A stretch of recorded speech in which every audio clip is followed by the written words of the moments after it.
guys, welcome to another episode of the Happy Whole You podcast. Today I have Kara Lovehart with me, and she is referred to as the mind body medium, specializing in supporting leaders and entrepreneurs in their success through healing burnout, through balancing the mind and the body. She is also a licensed massage therapist, Kundalini yoga instructor, and advanced energy medicine practitioner. And she is the creator of the Mind Body Detox program and host of the Mind Body Detox podcast. And she is owner of Firefly Hollow Holistic Wellness Center in Pennsylvania and director of the New Visions Holistic Expo, which has been in operations for 22 years. You guys, it's such a fun conversation. Here we go. All right, Kara, thank you so much for joining me today on the Happy Whole You podcast. I'm so glad to be here. I'm really excited. We definitely connected, and I think that this is like exactly the type of thing that I want to talk about, what we're going into today. So, Yes, and you're actually the first medium that I've had on the show.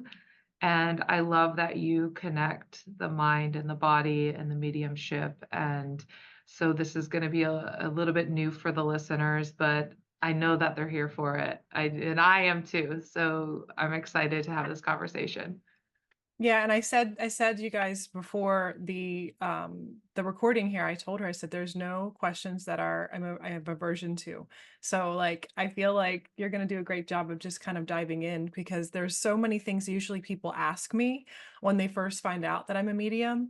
And like I would say one of the first things people say is, "Oh my gosh, can you like read my thoughts?" And then they start getting self-conscious about themselves or what they perceive that I'm perceiving that she thinks I was judging her shirt or something like was going on. And I have to tell people like, it doesn't actually work like that. So Yeah. yeah. So yeah, I'd love to just kind of go and what do you really want to know? Like, Yeah. Well, how does it work? well, so that's actually a really good question. So when it comes to mediumship and the intuitive arts, every single person's different in the way that they perceive extrasensory information. And I think that as people are diving into this topic for their own journey, I always say to people that anybody can have this sense. It's not something that's a gift. It's not something people say they're born with it, but I think that it's something that is a matter of our birthright. Mm. And so my journey was, I was little growing up, I always saw things that were not necessarily physically there. And I'm pretty aware that as I got to be older, that the things I was talking about, there were weird reactions from my parents. And my journey, which is actually like the most beautiful journey and the purposeful journey, was actually part of my path was actually being medicated. I was Mm. medicated and put on different types of psychiatric drugs, Risperdal, antipsychotics, and I was told that, the things you're seeing are, not necessarily real. So part of my process was having to go through and be on a journey of taking different medications, getting different types of mental health diagnoses, and How old going were into you? Sorry, mental I want to jump in. hospitals. Yeah, No, how old were you? I was 12. So I was always 12. sensitive, but then when I was 12, 13, this normally happens for people who are really sensitive intuitively.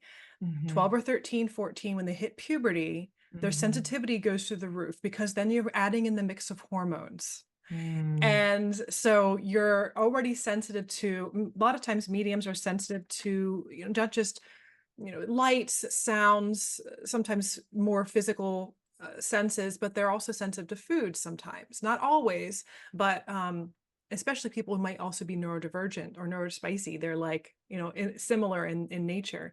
And part of that journey was having to go through being hospitalized, getting medications, getting different diagnoses, and then not knowing what it was, and me having this core belief that something's wrong with me, that maybe I'm like completely like insane. And when I got off my medications when I was 18, my insurance ran out and I'm like an adult now. I was Yeah. perfectly like totally fine. It was back to this like, okay, I'm pretty normal here. And at that time, I started working at a chiropractor, and it's a very high volume practice. So we were seeing like 200 patients a day. Mm. And one day I put my hands on one of the patients because I'm massaging them. I'm a licensed massage therapist, so I'm getting them ready for their adjustment. And all of a sudden I started seeing this halo around them. And I started to see colors, and I was like, oh, this sort of like seeing things in spirit and is coming back. And I got a little bit nervous about it, but I was like, you know what? I'm not going down there. I'm just going to not talk about it. I'm not going to say anything to anyone because I just don't want to get this stigma. I'm just tired of this stigma. And so I started to notice that certain people would come in with maybe a headache or a migraine. And it was like, holy cow. When I was a kid, I didn't have this awareness of pain and different Yeah. diagnoses and things that people would have on their medical charts. And I'm like, what? This person has a migraine headache, and I can see it as a cloud, like a halo, almost like a thickness around their eyes. Mm. This person's struggling with neck pain or thyroid issues, and I can see it around there. Like there's this fog. And I started to kind of see it visibly first. And that was really interesting because I was also working in a room that had fluorescent lights. So I was very sensitive to light, because really what you're doing when you're seeing auras is you're just seeing a little bit more of the broader light spectrum, and Mhm. everyone can see them. It's just a matter of unfocusing your eyes. So when I teach people how to see auras, I say, well, put your hands out to the sides of your head and just unfocus your eyes. Yeah, you can do it with me. Just stare ahead and unfocus your eyes and focus on your peripheral vision. You can like wiggle your fingers in the peripheral vision, just like seeing them.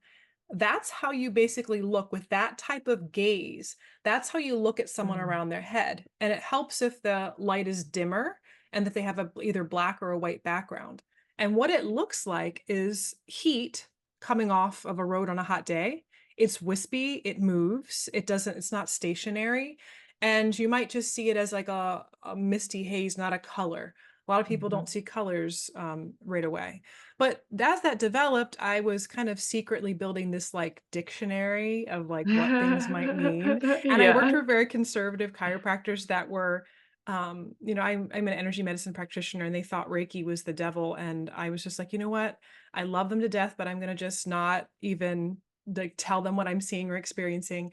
But one day I remember one of my colleagues came up after her shift, and she's like, oh my gosh, I have such a headache. And I was like, is it like right in here? And she goes, how did you know that? I was like, well, I see it and I actually feel it on my own body. So I Mm. started to become more like taking on people's pain. Like I was feeling it when I would touch them. I would feel it almost like a quick sensation in my own body, like an ache or like a twinge or something.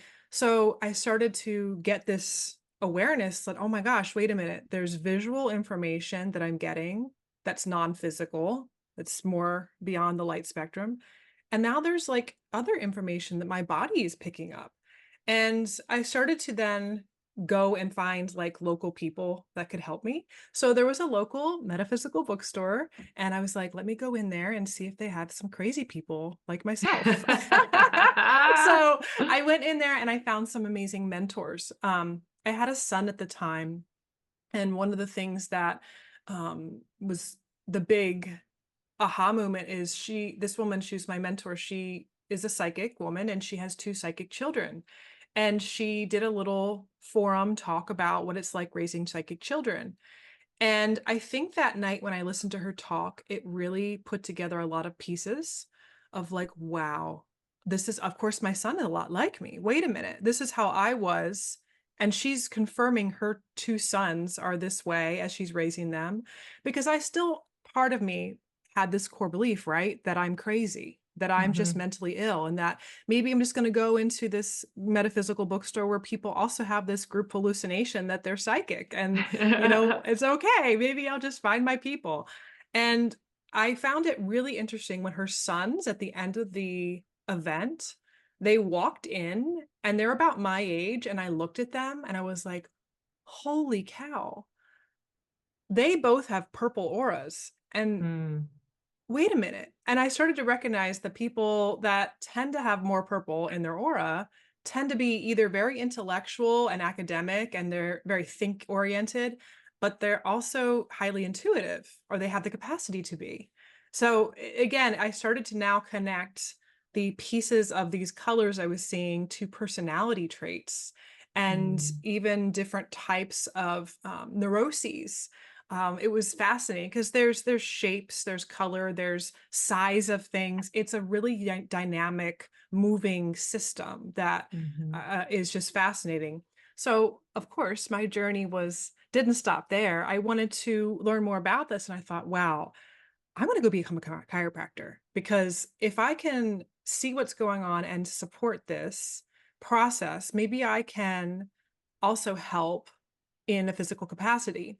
So I started going to school for chiropractic. My life rerouted me because I was like, well, I don't want to wait another 8 years to get my hands on people. So Yeah. I got my license for massage and I started my practice. And during that time, it was again a learning experience of developing this sense when people would come in and get body work of feeling things in my body and seeing things and then kind of knowing where to work. And then as certain clients were very comfortable with what I did and my personality, I would say, "Hey, are you open to exploring something with me?"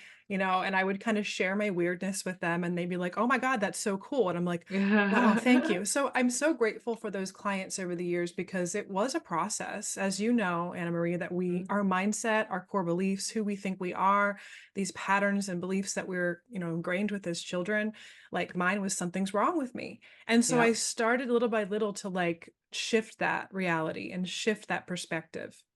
And then the big day came where my mediumship turned back on, full on. And it Mm. was actually quite terrifying. So luckily, I was in a good hands with the people I was with. So I went out to eat with two girlfriends. And they are really into ghost hunting. Okay. They're really into it. And I'm Ghost like, hunting. whatever. Yeah. Hunting for Okay. ghosts. Okay. And so we live near Gettysburg, Pennsylvania. And Oh, okay. Gettysburg Yeah. is the place that people go. Mhm. And they're buffs on the history there. They love it. And so we're eating lunch. And out of the blue, my friend says, "This is the anniversary of the day my mother died." And I was like, "Oh, I'm so sorry to hear that." All of a sudden, there was just a flash of a woman, like, standing behind her. Like, it wasn't like someone all of a sudden standing there, they're animated, they're walking around. It was almost a flash as if I saw a picture, but not in my Mhm. mind's eye. It was, like, behind her shoulder. Mm. And it kind of was, like, freaked me out, but I thought, "Okay, they're into ghosts. Let me ask them, did your mom have long black hair?" And she kinda looked like a stereotypical witch. I don't mean to, like, say that bad about your mom. She goes, "Yeah, she did." And then I was like, she's like, "How did you know that?" And I was like, "I don't know." And then immediately, it was almost like the floodgates opened up. Like, it was like I started getting, like, the only thing I could call it would be information Mhm. from my 5 senses. So I started to feel, like, tension in my chest, and I've already been working with this empathic capacity as a massage therapist, and I didn't know what that meant. And then I Mm. started hearing Mariah Carey music, like, songs from, like, the '90s, and I was like, "That's interesting." And so I was just like, "Hey, did your mom like Mariah Carey?" And she was like, yeah, she, like, loved Mariah Carey." And then I saw Ah. a music box, an image of a music box, and I think her mom had brought her a music box, and I believe it played Mariah Carey's, like, music box album or something, or one of the songs. I don't remember what it was, but I was just like at that time, I was, like, sitting there eating my lunch. I stopped eating, and I was in, like, this altered state. Like, I felt like Mm. I was sleeping, but I was awake. And I Yeah. was seeing full on these visuals and feeling things in my body, and it was really overwhelming to my nervous system, but I was really excited. So we drove home, and the whole time in the car, I just kept getting these pieces of this puzzle. It almost felt like playing charades. Like I say Mhm. this now, like talking to spirit or talking to the other side is like playing charades. You're getting pieces physically. You're hearing maybe little audio clips or words or phrases. You're getting knowings, maybe images of what the person looks like, maybe smells of like their perfume or so it's like almost like spirit. I don't know. Again, I don't know how it works technically. Like I always Yeah. talk to my medium colleagues. I'm like, how does it work for you? And we've all come to this conclusion that it somehow uses our nervous system, spirit or the other side or higher power, and we interpret them differently. And some mediums are more gifted in developed in their hearing sense Mhm. and more are in their visual, so more clairvoyance. And I learned over the years I was highly clairvoyant. That was my strongest sense. And I wanted to develop the others. So, because I was like, well, if I can expand the bandwidth of each of those senses, would I not be able to have more accuracy because I'm having more bandwidth to get information and bits of these pieces of the puzzle to interpret things? And so that's how it worked. And I had to then at that time work with a mentor, and luckily my partner at the time, we were not together. He was the final like affirmation that you're not crazy, because at that time I had hung out with some of my friends and colleagues that were into this stuff, and some of them I also knew struggled with their own mental health. So there's still this thing in the back of my mind, like that whole core belief, like, am I really, is this like, okay, yeah, I definitely did not know anything about her mother. I could have known about Mariah Mhm. Carey. She died of a heart attack, and that's why I was feeling it in the I chest. I was gonna ask, did she die of a heart attack? Yes, she did. Yeah, because I kept getting an image of a treasure chest, and then I felt at my chest, and it didn't make sense, and then I was Yeah. like, "Oh." So, obviously, at this time, I'm thinking about all the mediums that I knew, like John Edwards and these mediums back in the '90s, Teresa Caputo, and I was like, "Oh, this is how it works. Like, Mhm. this is how it works." And, that is something that just made me completely like it completely changed my reality. So my partner and I, before we met, I was actually at his house for a group like hangout, fire camping night. And everyone was sleeping, and that evening I had seen a lot of like he had an old property, and I kept seeing like these Native American spirits out of the corner of my eye. Again, it's that peripheral vision. You see Mhm. more of that light. So I kept seeing things and look, and then they wouldn't be there. And that's one reason why when people say they have spirits in their home, that they'll be sitting there doing something, they'll see something move out of the corner of their eye, and they'll look at it's not there. It's Mhm. because that part of your eye actually can see more of the light spectrum, that peripheral vision. Mm. It's Oh, it's that's for interesting. survival. Yeah, because if Yeah. you're hunting or you're somewhere in the woods, in the days of when we lived outside, right? You have to have this awareness of like what's going on, and even heightened senses of sensing someone looking at you. Yeah. That's an Yeah. interesting phenomenon that we go, Mhm. how does that even work? Yeah. How does that even work? Someone's staring at you, your back is turned, and it could be someone that's actually physically in a body or someone that's not. And Mm. that's where people say, oh, yeah, I have a spirit in my home. I feel or sense people watching Mhm. me. I see things out of the corner of my eye, moving. And so obviously for me, this process, meeting my partner before we were together, we were out late and there was Native American spirits kind of walking his property, and everyone was sleeping except for him and me. And I was like looking over in this cornfield he had, and I was just watching over there, and he started like looking over there, and I'm like, what are you looking at? He goes, there's a spirit that's been watching us all night. And I was like, excuse me? Like, we've never talked about any of this strange stuff. Like, and he goes, Yeah. yeah, like he said, I have this sense, and he's very grounded, very methodical, very scientific, very balanced in his personality. And it was the first person I had met that wasn't a little bit eccentric, or, Mhm. Mhm. maybe they could have mental health issues. And that was just my journey so far. I had not met anyone. And he started to explain to me that he got it from his dad. His parents are very Catholic, and they really put it in this umbrella of having the gifts of the spirit. So his whole life he was supported. And Oh, it's just a wow. natural thing that they just, when they see something, they just look at each other and then they go on with their day. And Mhm. I was like, that is fascinating. You've had completely the opposite experience of me. And Mm. so, what a gift that, spirit, God, the universe was like, here's a person that's going to help validate you. And they've grown up in an environment that they've been supported for it. And it's not been Mhm. villainized. It's not been something that Mhm. they've had to be afraid to express. And so that changed my life. And I ended up, of course, we're still together. Like my first experience with his family on vacation was really mind blowing because they don't really talk about it. Like it's something that's just a known thing. Because we had gone to Ocean City to a beach trip, and one time, the first year we were there was someone that had walked through the condo like a spirit, and I saw it, and I was like, "What was that?" And they looked at each other and then they just kind of like went on with what they're doing. And I was like, what was that? And they're like, someone just died. And I was like, what?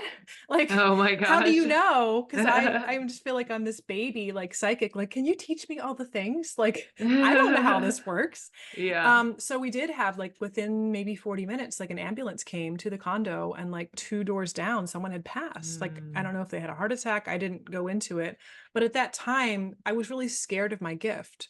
Mm. I was scared of it because death is not something we talk about a lot. I still was afraid of that. My process for that was, just how do I, rectify that for my own consciousness as a human, let Yeah. alone connecting with things that have crossed. Right. And then the other thing was, um, I started to attract, and this is what a lot of mediums talk about when their quote unquote gifts turn on or whatever, that they have where they'll like go to bed at night and they'll get interrupted by spirits that are walking through or like trying to get their attention or trying to talk to them. Mm. And it's kind of like a process of learning how to set up boundaries with just like you would with regular people. Like, Yeah. hey, maybe I know you want to talk to me a lot, but you can't call me that way, or you can't email me at this mess. You got to text me only or whatever. You have to set a Yeah. boundary with how they communicate. And I had no idea. And it was overwhelming. And the other fascinating part of it was I started to meet other intuitive professionals and learning about how their gift worked and how it got turned on or what was the process for them. And it seems that everyone I've met so far, that they have something that causes a shift in their consciousness, that they get in an altered state, whether it's Mm. a near-death experience or they've had maybe a major surgery, and even after they come out of surgery, their anesthesia hasn't worn off and they're still in this altered state. Maybe they're sensitive to anesthesia and Mhm. they just can't detox it well, and they still are in this altered state and start experiencing these things.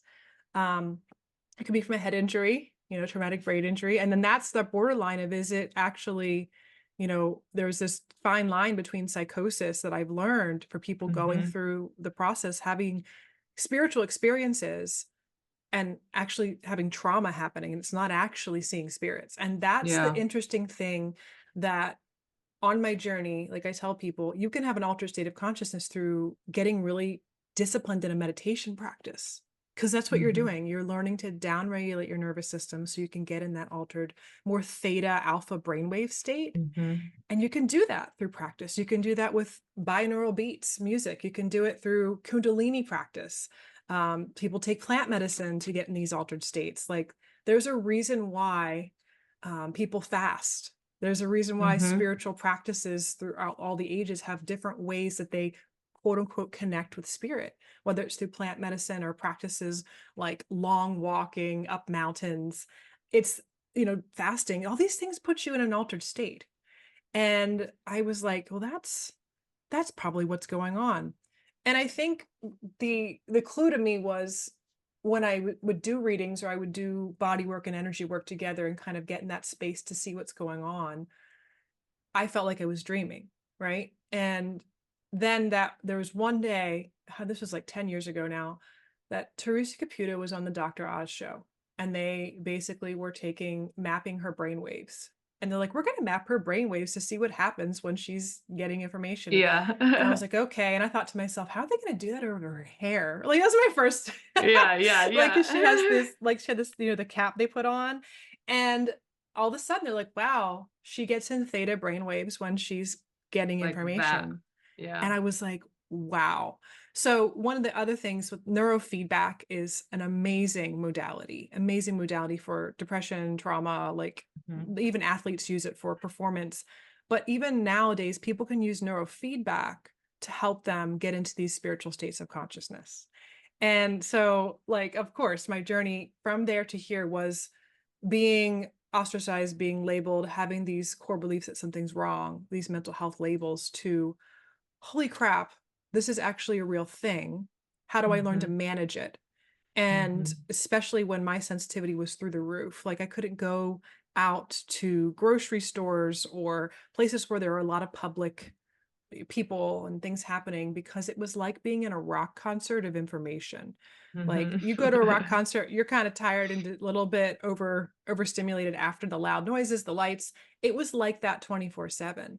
And I Mm, think that that continued to make my nervous system more and more burnt out, strung out. And part of my journey going forward to learn how to help myself was learning to get in my body, learning to shift my diet and things that I was sensitive to as a medium, and finding a way to get my nervous system down regulated so I could be not in an altered state in my regular day to day. Because it was when I was in that altered state that I would be sensitive to lights and colors and smells and kind of mhm. some of the thing they say is potentially for people who are neurodivergent, that is sensory processing disorder. Like, they give all these labels to it, but it's Yeah. similar that the gates that filter out extra sensory or excess sensory stimulation were just either destroyed, they weren't working, or something in my nervous system. So yeah. Wow. Yeah, that's amazing. And I love how you said that like it's our birthright. And Hmm. I think that sometimes people think that these gifts are for other people and they don't even realize the gifts they have. I know when I was younger, I would see balls of energy just exploding and coming out of each other like all the time when I was little, and I thought everybody saw that. Yeah. I Yeah. thought everybody like I didn't know, and I would like talk to things and until I got made fun of for it and I realized, "Oh," and I quickly shut that down. Well, you And have a it very purple aura too. And I oh. wouldn't be surprised if purple's one of your colors that you really like a lot, Yeah. that you're drawn to. Yes. Purple and pink. Yeah. Yeah. Yeah. Yeah, Yeah. and Are it you attracted to more of a fuchsia pink or more a brighter pink versus a soft pink? fuchsia, Just yeah. curious. Yeah. Yeah. Yeah. Okay, Yeah. cool. I was gonna say, Yeah. because that's definitely more of the color, because you have a lot of red in your aura too. So we Oh, can okay. chat about that if you want to, but Yeah. yeah. Yeah, what is red so what are the colors of the aura when you see people's Okay. auras? Yeah, let's dive into that if you're open to it. Awesome. Are you Yeah. open to it? Yeah, I'm here Yeah. for it. Okay, cool, cool. Yeah, so the different colors, I have a whole podcast episode on in depth on the colors, but again, the colors are general because just like dreams, if someone has a dream about maybe a cat, it might mean something to one person, then it might mean to another person. You can pick up a dream dictionary if you're trying to study dreams and what they mean, Mhm. because it's really the subconscious giving you information so you can process your Yeah. day, process your, I and get a learn. lot of information in my dreams. That's where Yes. I know I get when I when I touch people, I get information, and when I'm sleeping, I get a lot of information. That's kind of for me where it comes through. Yes. And I think that's valuable to share with everyone who might be someone that doesn't dream. If you aren't dreaming, if you're dreaming too much, that's not necessarily good because you're not getting into the deep stages of sleep. But if you're not dreaming at all, there's absolutely a block. Like, that's just, Mm, potentially, like, obviously sleep is so important, but yeah. we have a lot that we process through our unconscious, through our soul, if you want to call it that, through dreams. And we get connected to, like, kind of like our blueprint, or like who we are, why Mhm. we're here. And people who have like this, you have a very vibrant aura. So you have like this purple and you have red, you have a lot of red. So I'm not surprised if you have the ability to create a lot of good structures, but also flow with them. And almost like, I can create protocols of how I want things to go. I'm good at looking at the systems of things. Mm. And then, that makes a good leader, because then you're able to not only be a visionary and get information in your dreams, or get intuitive information and then balance it with logic, but you're able to put it into a system and then delegate it away. Even if it's Oh, not yeah. your passion, but you can still do it. Yeah. Um, so I think, like, the most, when I talk about colors, they are a full spectrum of the rainbow, not just the seven colors, but it's definitely different hues, different shades. But I have an episode of the podcast on the My Body Detox podcast that we do, just the different colors in general. Oh, But cool. when we're looking at a person, we're getting information from the colors, but then what am I feeling in my body? What am I hearing? What am I knowing? What is it that their energy says and just pops out the most. And I usually go into it with the intention when I'm working with someone of like, what do they really need to know? What's something that they're blocked with? They don't have to tell me, but they have to have that in their mind. Like, let's Mm. see what it is that we can help you with. So for in general, like working with women, I work with a lot of women who are either entrepreneurs or they're in leadership positions, and they're Mhm. wanting to really be here to make a big impact in the world. And making a big impact really does include overcoming a lot of belief system programs. It works with your physical body, making sure you're not sabotaging yourself, Yep. overcoming imposter syndrome, internal bullying, like your book, the Stopping That Mhm. Bully. I wouldn't be surprised. I didn't actually get to read your book yet, but I wouldn't be surprised if that's part of your journey because you have this high achiever, beautiful, bright, sunshiny yellow in your aura. And I see this in a lot of people who are either athletes or who used to be athletes, and they're people that are here to make a difference. They come into a Mhm. room, they light up the room with this light color. I mean, if you think about that color, yellow in general, how it makes you feel. Yeah. It's like in general, we all usually react to that color unless it's associated with a, not so good experience. And this Mhm. is the fascinating part, that even if people aren't seeing auras or visibly seeing the colors, they're still on unconscious level interacting with someone when they meet them for the first time and sensing something about that person. And that's why when we're working with women in leadership, if you are having an unconscious belief, or even if you're in physical pain or there's something's going on in your energy field, people that you're interacting with, whether in person with them or even if you're working virtual, they're going to Mhm. pick it up unconsciously through your voice, through your energy, through your expression or that lack of expression. And that can like make or break or block you on your success. So, yeah. So I'll go Yeah. into the colors a little bit more for you, and if you're okay with that, Yeah. and just share in general. So like the broad spectrum, I usually start out with, let's just look at the general colors. Let's just see here. Let's see. So I'm going to look at, you have so many colors in your aura, which is not surprising to me. One of my like big passions is people who are like rainbow auras. And what I've noticed about people who have more than just a dominance of one or two color in their aura is they have a fuller expression of their life force. So they're a lot more broad in their ability to manifest, their ability Mhm. to like really change and shift the world and stay healthy and vibrant.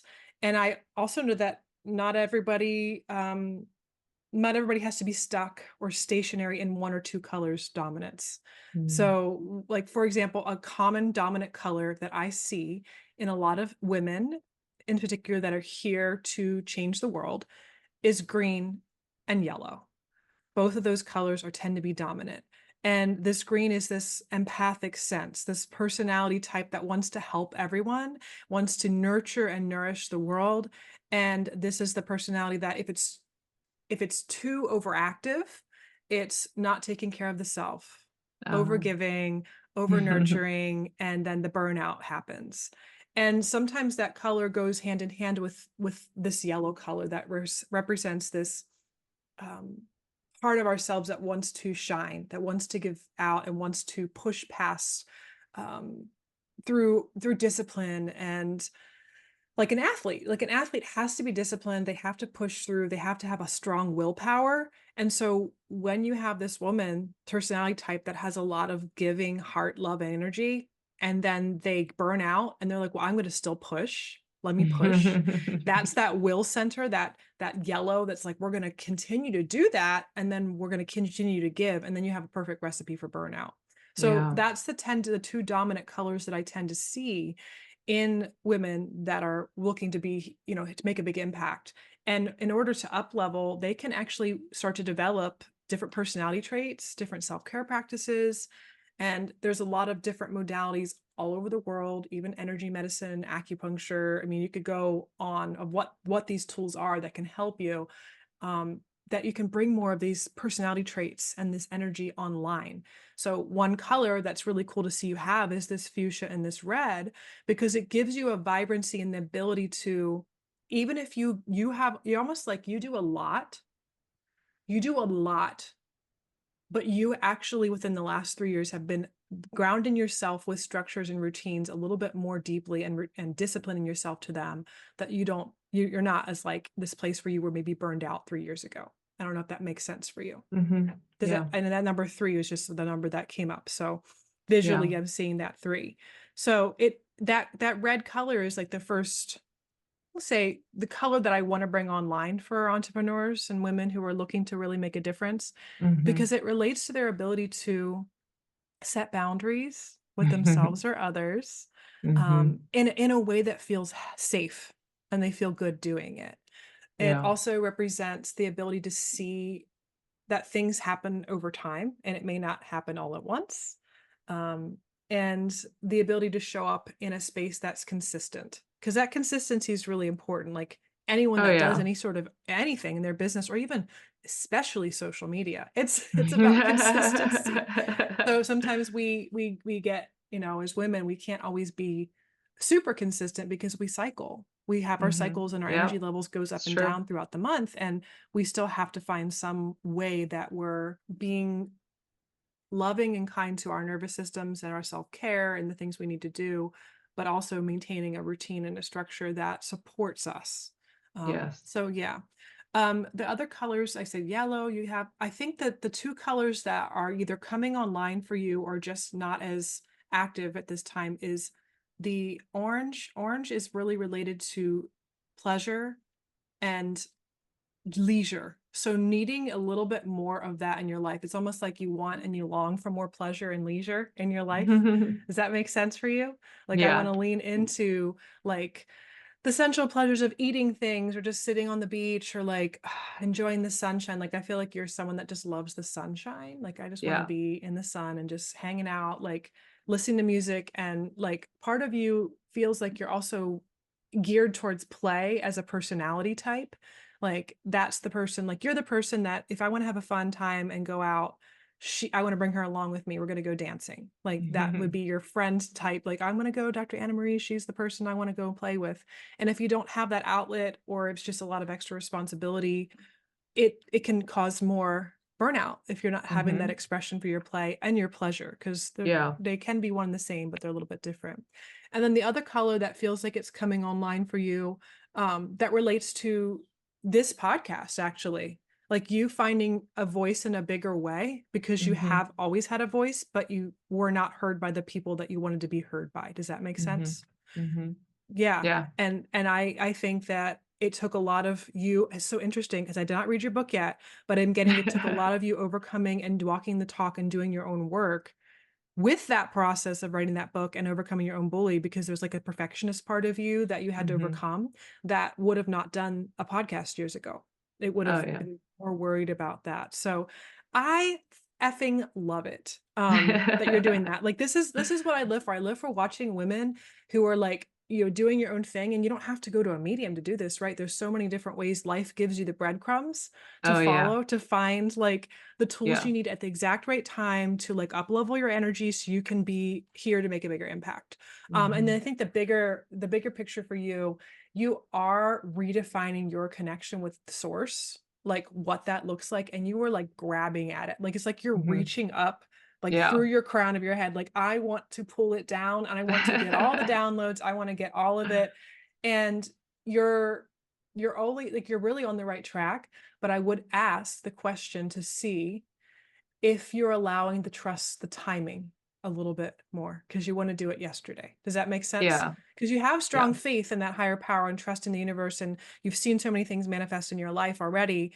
And it's just that timing piece that's part of the divine continuing to ask you, maybe through little breadcrumbs or little synchronicities of like, girl, just wait. It's like not time yet. So Yeah. that might be part of the process for you. So kind of to wrap this all up, like if I would work with someone like one-on-one, I would go into more like what's going on in the physical body that we could work with or we could shift. Like remotely, we'll work with like yoga, stretching, energy medicine practices you can do on yourself. In person, I do like body work. And I also work with food too. And we like refer to some of the cool practitioners that I work with, because I feel like this process in waking up and becoming more conscious, becoming more in alignment with your soul, almost like your soul Yeah. gets to be embodied. that's what I kind Mm. of see the rainbow aura as. So like when we're Mhm. shut down, our energy centers are shut down, and not just the energy, but like the meridian points, all that stuff that's supposed to be Mhm. flowing. If it's not flowing and it's blocked, it's usually because some sort of fear. Is it a Mhm. fear, or it's some sort of injury to the body or physical toxicity in the body that's blocking the vibrancy or your ability to fully embody your full soul, like self Yeah. on that level.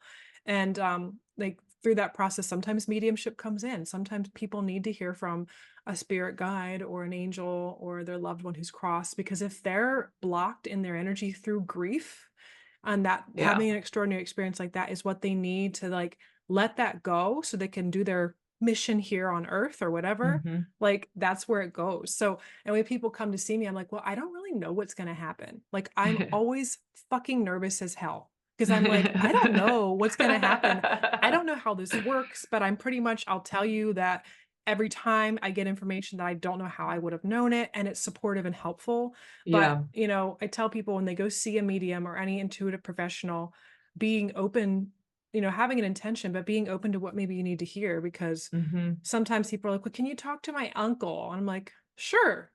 It's a walkie-talkie mode here. I'm gonna just like go hello, and then you just get static on the other side. You're like, I don't know. I'm not seeing an image of the man. I don't know what they look Yeah. like. I'm not getting their personality. I'm not getting any feelings in my body.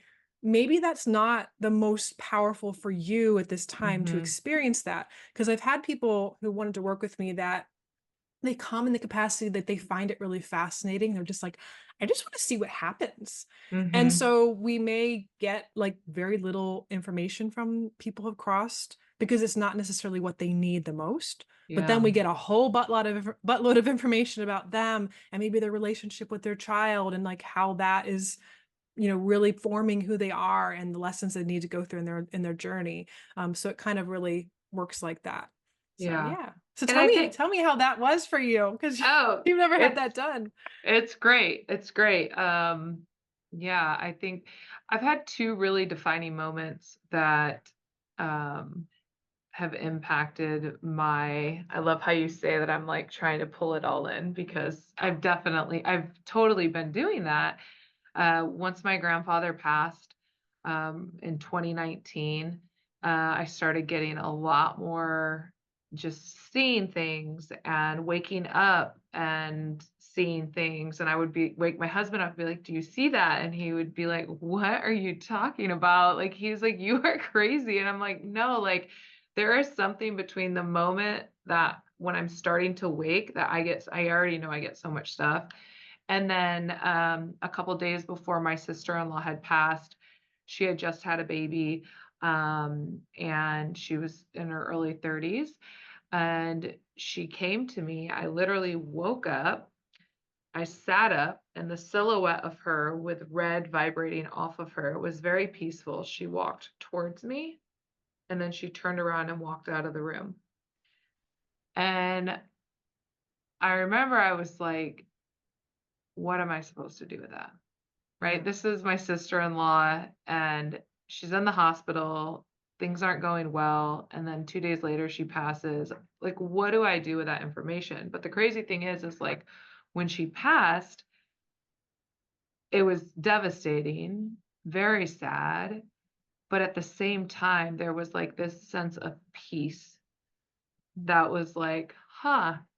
And so those were 2 very, like, profound moments, and also when my grandfather died, what I didn't say is there was, like, this orb that, like, went through, and it was in pictures on my camera, and I looked Yeah. at the photos of other people's cameras who were taking like, the same camera in the same position, that somebody was using, taking multiple pictures using multiple phones, in mine. I'm like, "What?"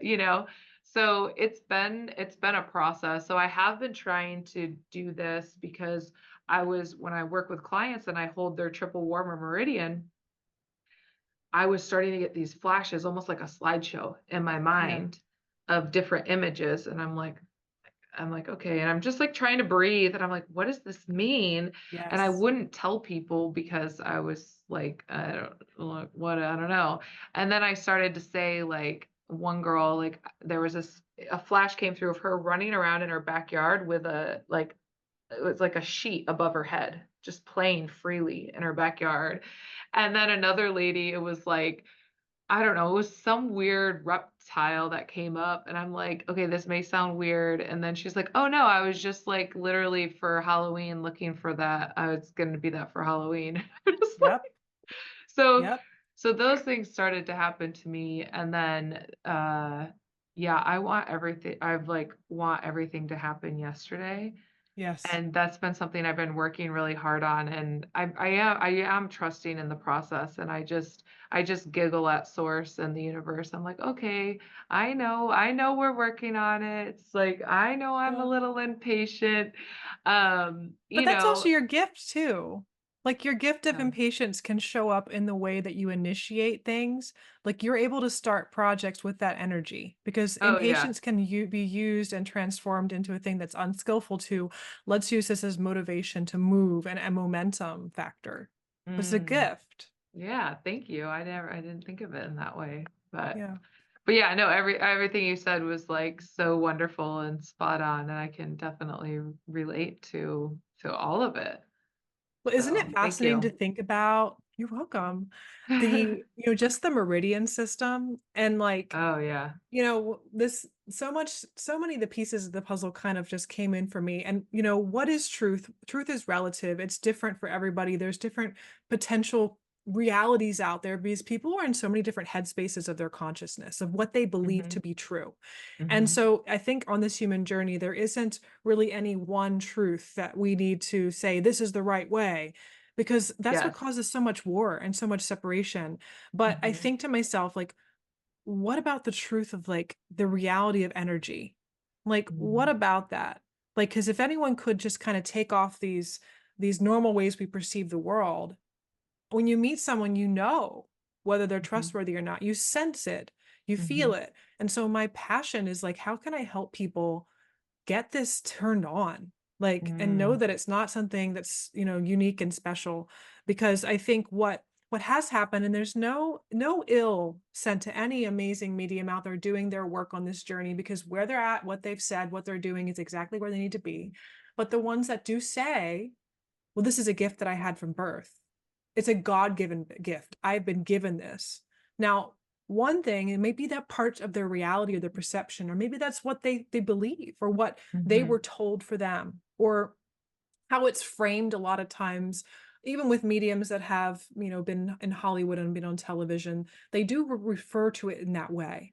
And I Mhm. also wonder if they refer to it in that way from a PR perspective, if they were told to, because of the Mm, fear around it. Like if we say mm. it's God given, if you're going to say it that way, my dear, and not that it's not. Like Yeah. everything is Yeah. God, everything is Yeah. God given. But if we don't have that awareness and we have come from a background that maybe believes that that stuff's the devil or something, and Mhm. you're a producer and you're trying to help someone become well known and it be safe for people to watch, they Yeah. might, maybe they're saying that, I don't know.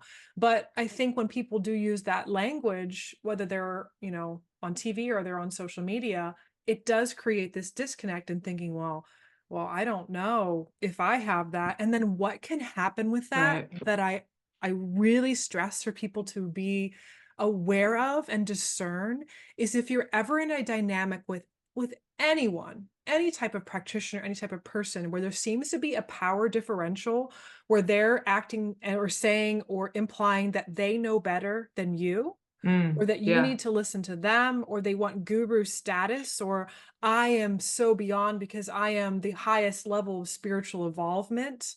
I Mhm. encourage people to question that. Is that love? Because Yeah. in my belief system, this is just my purpose, and it's not that what they're doing is wrong. It's my journey is to embody radical love. And radical love Mm. looks like boundaries. Radical love looks Mhm. like calling out things that aren't truth. And sometimes Mm. I believe that when we are putting out that, oh my gosh, I'm so evolved. I woke up and now I have all these gifts and I can heal people with my mind, and which is absolutely powerful, and people can do a lot of beautiful Mhm. healing. You're doing hands-on healing work, just working with the energy system. And there's more bandwidth and capacities to that beyond what we even know until we Mhm. experience them, which is super Yeah. cool. Yeah. But I think if we start to put those types of specialties or gifts or experiences into a box and we label it as higher up or more evolved, we're giving the ego another, and not that the ego's bad, the ego needs to be here. A lot of people who are awakened, enlightened completely, they're still operating from their identity of who their expression of their unique character, and they're almost observing themselves with that great observer, that awakened self. But they still use the mechanism of a personality to touch the world with their uniqueness. But when we put a spiritual kind of identity around a person or even around ourselves, we not only block the capacity of our gifts to expand even more, because then we're limiting it based around a little bit of fear in our energy of, well, maybe I'm not actually good enough. And this could be Right. unconscious thinking. Right. Maybe I'm not good Right. enough. So I want to overcompensate and be like, I'm actually the best, or I'm the most spiritually evolved, or whatever. And this is part of the healing journey. When we have been told and we've been diminished and we've been taught in our culture that we have to be the best, we have to rise to the top, and there's a lot of comparison in our programming, instead of just we're unique and individual and we all have something amazing to bring, Yeah. the worth and the value then becomes, I want to be the best one. And when we're seeing this waking up kind of happening since 2012, but more so after COVID, because that's a Yeah. collective trauma that Yeah, put for people in sure. trauma mode in their Yeah. brains, puts people in altered states. And what happens in altered states? We can start having these extrasensory experiences. Now, if we have a lot of fear in our unconscious mind, a lot of our own anxieties, our own mental health stuff, this is where psychic abilities and these gifts can then fine line psychosis. So I encourage someone, if they've had a friend or someone that's come to them that maybe is offering spiritual based services like Reiki or mediumship or something, and maybe something about it felt wrong, or it rubbed them the wrong way, and they're like, I don't know about Susie, she's a little crazy. Don't judge. Allow that person with boundaries. Maybe you have to say, I don't want you to Yeah. read for me. I don't want you to, that's just a boundary that needs to be kept. Because a lot of these people have well intentions. They are seeing things, but sometimes their own unprocessed stuff. Like if Comes you up. imagine you can see auras all of a sudden, but then you have to see through the filter of your own shit, like your own Yeah. unprocessed Yeah. trauma and fear and all the neuroses. Then you can project those, just like in psychology, right? There's projection and transference, and it's not something that doesn't happen in psychic readings. Like, oh, you have inner child issues, you need to deal with this. Like if someone is talking to you like that in a reading and diminishing you, and it doesn't seem like it's aligned with you, chances are that person could be projecting their own unconscious or unresolved things they need to heal within themselves. Because Yeah. that's really what this journey is, in my opinion, to having these higher spiritual capacities. And I don't even like to use the word higher, having more of the puzzle pieces of consciousness. Because I like that illustration and that metaphor, because you can have 10 puzzle pieces and you can have them like maybe more on one side of the puzzle, so the picture becomes clearer of what truth is.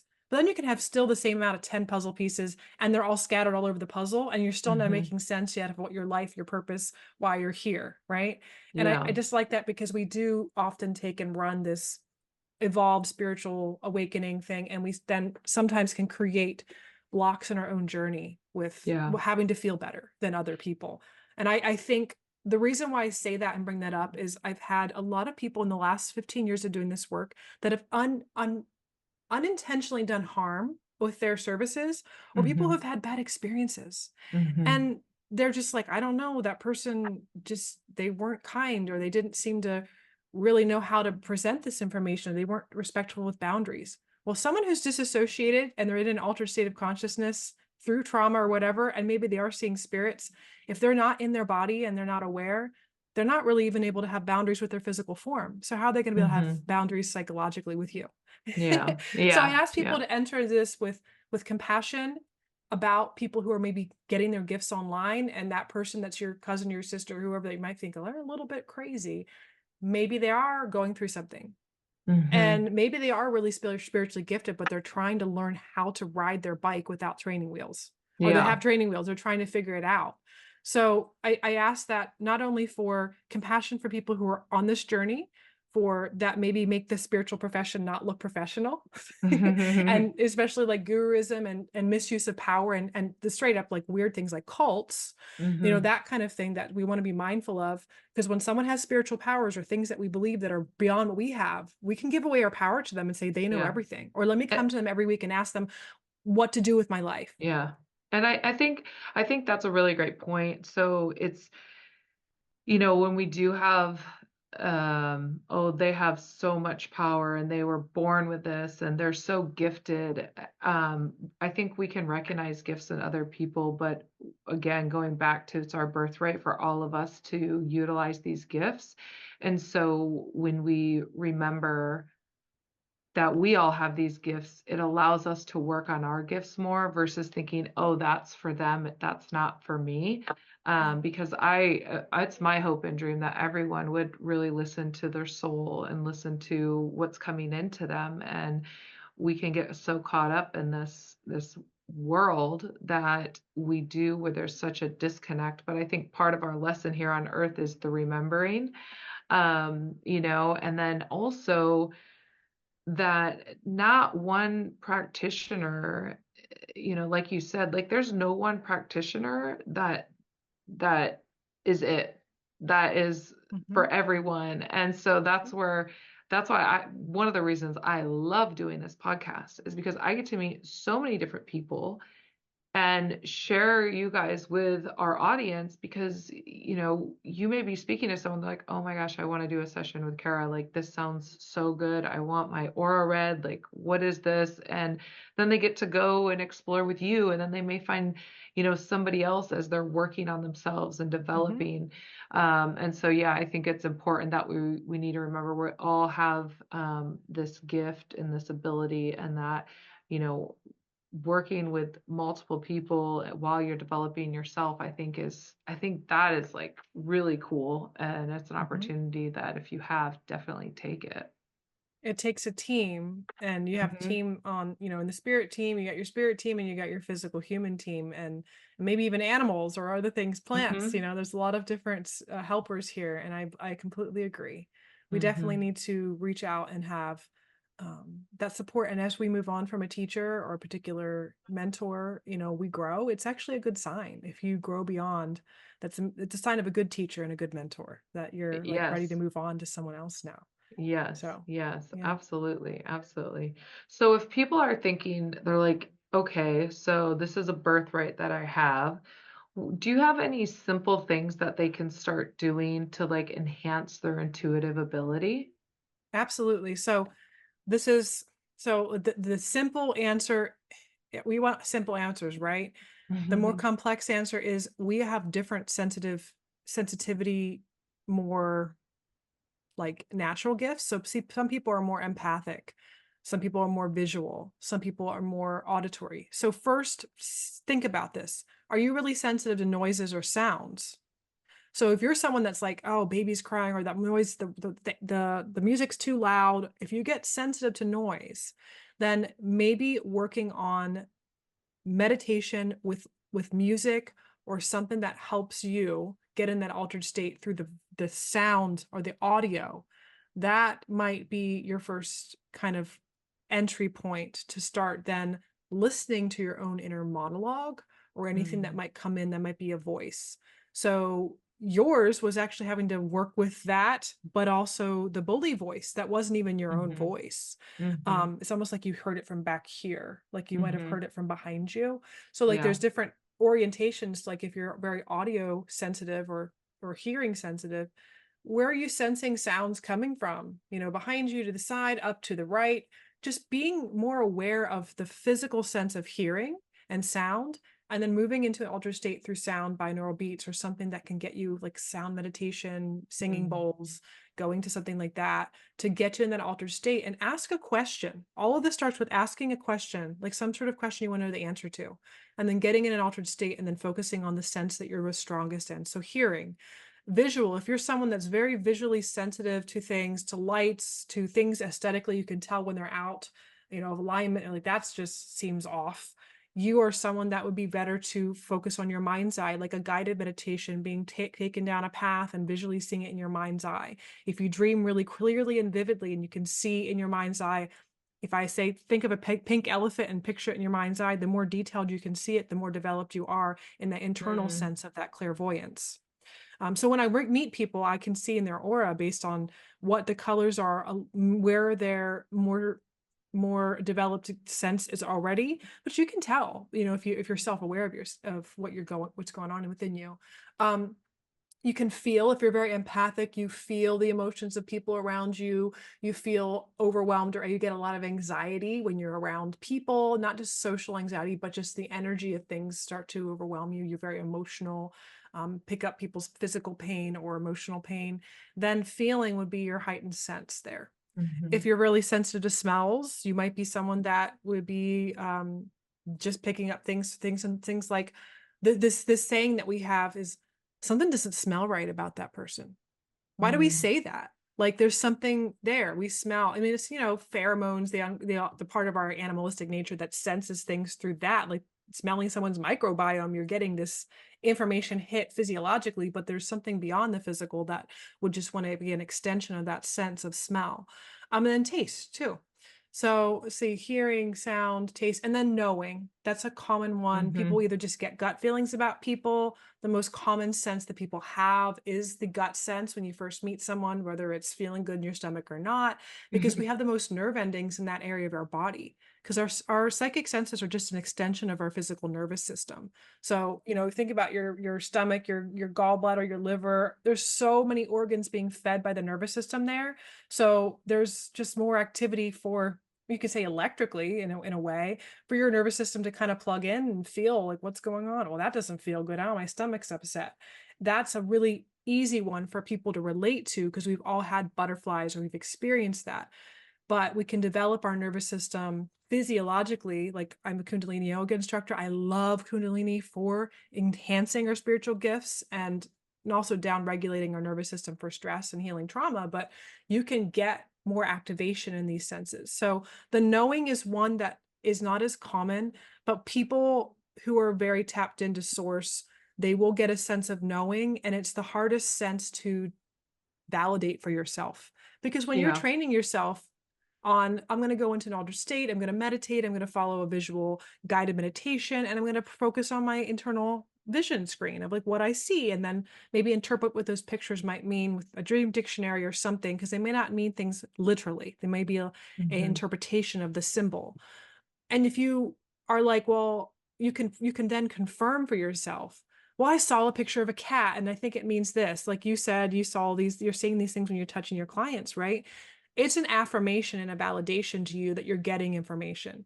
But if you Mhm. just know, when you have this knowing, like you don't have anything else to back it up. There's not like a Yeah. picture or a feeling in your body. And spirit did this to me one day because I said, I want to develop all these different senses. Like, again, more bandwidth, more awareness to be able to bring in clear and accurate information for people. And I sat down at an expo and I was going to do readings all day. And I was not seeing people's auras. And I was like, we have to draw people's auras because I illustrate them for people and then they get to keep it. And we go into all the different energies and things going on physically. And I was like, I'm not sure what to do here. So the person that came and they just sat down, my first client, and I just like got the information. And so people who Yeah. say they're channelers, that Mhm. was part of my evolution of like, okay, I'm just going to channel the information. And it was so nerve-wracking for my type A personality that wants to control things and wants to Yes. like, oh my gosh. Oh, I was like, I don't know what to do. So I Uh, wrote it down and I got it out the first client and they were like, that is spot on. Like I was uh, just knowing where the colors were. And so yeah. for me, for my nervous system, some days I'm just channeling information now. Yeah. That's just how it comes through. And it's Mhm. interesting because as I work with other women developing, you go through a period of kind of having to, it's like building strength, like if your strength, like lifting in the gym, you get more resilience with these senses as you develop them. And sometimes Mhm. you can get overstimulated, but when you get to a point where you're really trusting, you can just get it and you don't have to get into an altered state anymore. Yeah. I don't have to do that. I mean, it's Mhm. so nice because then I can keep out, because when you're in an altered state, you're picking up all the information. It's harder to filter Yeah. out things. So I'm really grateful for that experience. And there's some really magical things that are just mind-boggling in my life that have happened through being able to be in that space with people. Mhm. So yeah. Yeah. No, that's really cool. Yeah, it is a weird thing. Like my chair that people sit in is right next to me, and sometimes I just know things and I'm like, And my science brain is like, when that Yeah. first started happening, I'm like, who do you think you are? Quit making stuff up in your head. Like, what are you doing? And then it would be That's not your like, science brain. That's your I, bully brain. I know, right? And then it's like, wait a minute. And then it's like, okay, I don't know how I know this, but I know this. I mean, and Yeah. it's just, it is a very, it's very interesting. At first I would say it's weird, but it's not weird. It's just that knowing and being in proximity with people, even like with you and I, like we're in proximity with each other. Our attention is with each other right now. This is where we can pick up so much. And so when I have intention set with people, that's when I get a lot of information. I don't get like, I can go into a grocery store and I'm like whatever, but Mhm. it's like if I do set my intention on someone, sometimes I'm like, oh, like I just catch it. But I do that to practice actually. Like, it's like, okay, who do I set my intention with and like what comes through? Yeah. So, yeah, it's fun. It's fun Yeah. and it's interesting, when you're not scared of it. I've had a lot of clients that come in and um I ask them, I'm like, do you know things before they're going to happen? And they'll be like, how do you know that? And I'm like, Yeah. well, Yeah. I just sense that with you. And they'll be like, yeah, but it just freaks me out. And so it's really interesting how many people get freaked out from it. Yes. And so those of you that are listening, I encourage you to just like lean into it a little bit. Like, do what Kara said, like, see if it's with your senses of your taste, your smell, your seeing, your hearing, and setting those intentions and setting those boundaries, I think is where we can feel safe in diving into those gifts that we have. I think it can be, when you're not setting intention and you're not having boundaries, I think that's where you can feel like what is happening. Yeah. Um, but yeah, oh my gosh, so much good information. Is there anything else you want to leave with the listeners before we wrap this up? Hmm. So this is a journey in our lifetime, specifically right now, for us to expand our consciousness. And that's going to look different for every single person on this planet. And as we expand, the more we do, the more we have the capacity to not only tap into the ways that we can heal ourselves in in collaboration with practitioners in the physical world, but also on the spiritual plane. But also we have the capacity to evolve humanity through our own journey of doing it ourselves, to release and heal, intergenerational things that are happening, or, collective cultural traumas that we've had. And I think the journey of expanding your awareness is, like I said, embodying radical love. How do we Mm, radically love ourselves? And that may be through the way that we're eating or treating our bodies, our self-care routine, or what we're thinking or not choosing to think about ourselves, working with that inner bully and letting that go. How we believe and trust. That radical trust is also part of radical love, mhm, trusting in something that's higher than ourselves. And when you begin, that's always the secret sauce. When you begin your journey, that radical trust through the process of embodying your radical love, if you choose to do that, things will start to unfold for you. It's like life doesn't have to be hard. It mm. doesn't have to be. And if you're here to make an impact in the world, there is a reason why that's there. I tell people, don't think, oh, who am I to do this? I'm like, there are many, many people on this planet, and we need an army, if you want to say. I don't like using the word army because it's depicting a war, but we need light leaders. I call them light leaders, people who are here to shine the light within themselves with their own darkness, so they can get over the fear, so they can embody this love, and in a practical way. That does include Mhm. boundaries. Not all love and light, because that can be toxic. There's a lot of Yeah. spiritual bypassing and things that can happen. And if we can embody that, we can really fulfill our life purpose, expand in these gifts. And there's so much more to the potential of human consciousness, of what we're capable of, and even the types of things that we're capable of connecting with that are beyond just the physical. There's Mm. so much more out there in consciousness that we're not aware of. And the fear of the unknown is why we get scared of these things, but fear isn't love. And it is like, if you really trust and tethered to whatever it is as your higher powers, whatever you call it, you will be guided, you will be protected. It's it. And it's the journey to getting that trust. And through eliminating these fears, that you can really have a solid tether to it that will continue to buoy you and give you nourishment for your journey. And if we can do this, we can help humanity, and it's just our family, our communities, or just maybe one person. We can make an impact that will support the evolution of our entire species to this raised up level where we're able to have interconnection with what we're doing. We're able to be innovative and have ideas for supporting the environment, and it ripples out to everything. So that's why I'm here to work with leaders, light leaders, people who are not scared to go in with themselves and look at these shadow parts that make them scared, because they go, this is what's blocking me. I got to do this so I can make a difference and make an impact. So that's what I'm here for. And I think that everyone's here for a different journey. And in general, you will evolve to what degree is important for your journey in this lifetime. And it may involve intuitive gifts, or may involve just seeing someone else who does that. It may not even be interesting to you.